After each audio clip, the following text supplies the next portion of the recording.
Amici di Bella Sicilia, ci siamo, tra pochi minuti il santo uscirà dal santuario.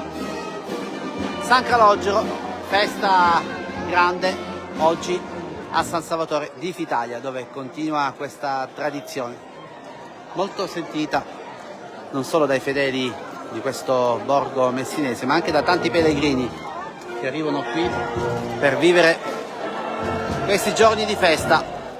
E tra poco vedremo l'uscita del simulacro sul pesante Fercolo,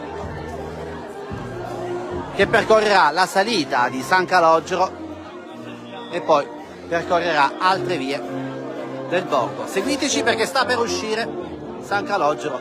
Intanto fateci sapere da dove ci guardate, è sempre un piacere, lo sapete, per noi leggere i vostri messaggi.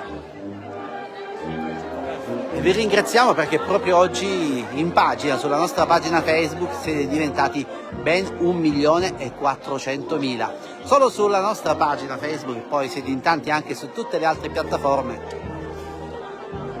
Ed ecco che vediamo il simulacro che si sta spostando all'interno del santuario e tra poco uscirà.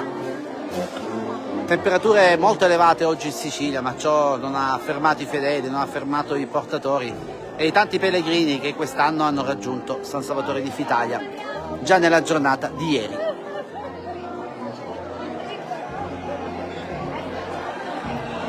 Questo è il nuovo santuario costruito ai primi anni del XX secolo in sostituzione di quello millenario crollato in questo luogo di culto.